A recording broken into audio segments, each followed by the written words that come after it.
લોકશાહી અને પ્રજાતંત્રના અસરકારક અમલ માટે મીડિયાની ભૂમિકા અંગે પાટણ ખાતે જાણીતા પત્રકાર અને હેમચંદ્રાચાર્ય ઉત્તર ગુજરાત યુનિવર્સિટી પાટણના જર્નાલિઝમ અને માસ કોમ્યુનિકેશનના ટીચિંગ આસિસ્ટન્ટ ભરતભાઈ ચૌધરી સાથે લોકધારાનું સંવાદ. Bureau report, Lokdhara news, Patan.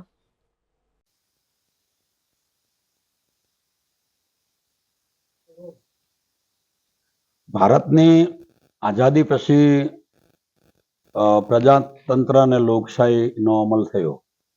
પ્રજાતંત્ર અને લોકશાહી એટલે પ્રજા સાથે જોડાયેલી બાબતો, એ સરકાર દ્વારા એનું અમલીકરણ થાય.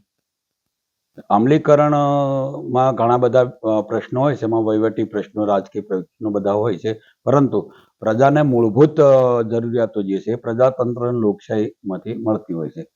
કોઈ પણ સ્વતંત્ર દેશ હોય તો એમાં એની લોકશાહી અને પ્રજાતંત્ર જે છે એના જે નિર્ણાયક બળો હોય છે એમાંની એક પ્રજા હોય છે, એની સાથે એના સંવાહકો જે હોય છે એ મીડિયા હોય છે, અખબારી ક્ષેત્ર હોય છે. આખા વિશ્વમાં એ અખબારી ક્ષેત્ર એને અમલીકરણ કરવા માટે બંને પ્રકારથી એ ફરજ પાડતું હોય છે.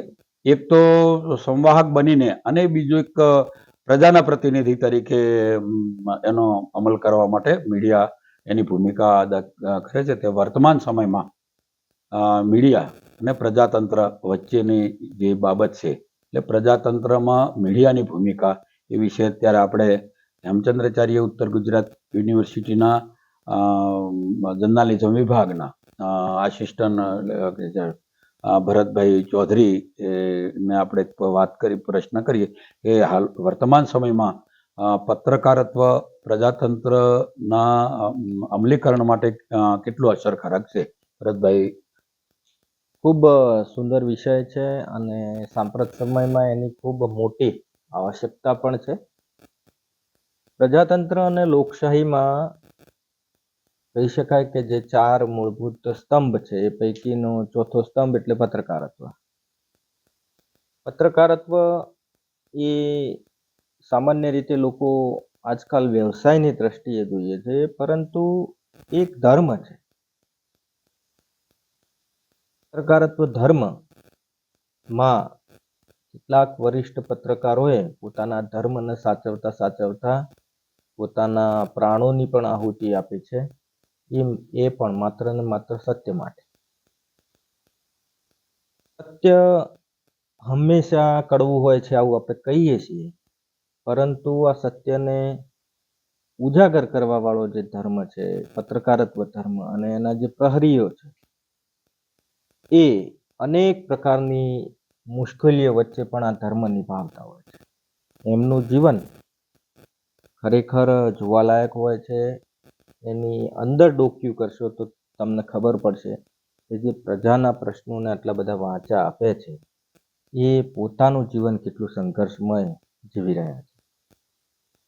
આપણે દેશની આઝાદી માટેનો એક દોર હતો 1947 પહેલાનું પત્રકારત્વ ભારતનું, જેમનું એકમાત્ર લક્ષ્ય હતું કે ભારત અને ભારત માતા સ્વતંત્ર થાય, અંગ્રેજોની ગુલામીમાંથી ભારતને મુક્ત કરવા માટે પત્રકારત્વનો એક જ માર્ગ હતો, એ હતી ભારતની આઝાદી. લોકમાન્ય તિલકજી હોય, ગાંધીજી હોય, પછી રાજા રામમોહન રાય હોય, આ બધા જ જે કહેવાય કે જે પ્રકાશપુંજ સમાના પત્રકારત્વના જે હીરો, એમણે આ દેશ માટે, આ પ્રજાતંત્રને ઊભું કરવા માટે, ભારતની લોકશાહી માટે ખૂબ મોટું યોગદાન આપ્યું છે. આપ જોઈ શકીએ કે ભારતમાં જે પારસીઓનું આગમન થયું અને પારસી કોમ્યુનિટીએ પણ પોતાનો જે ધર્મ છે એ ભારત પ્રત્યે ખૂબ ઉમદા રીતે ભજવ્યો છે, અને એનું ઉદાહરણ છે મુંબઈ સમાજ. 2 સદી થઈ ગઈ, 200 વર્ષ થઈ ગયા એ પેપરને, પરંતુ આજે પણ પોતાનો ધર્મ એ ચૂકતું નથી. ક્યાંય વ્યવસાયિકતા તમને દેખાતી નથી ન્યૂઝપેપરમાં. માત્ર ને માત્ર પત્રકાર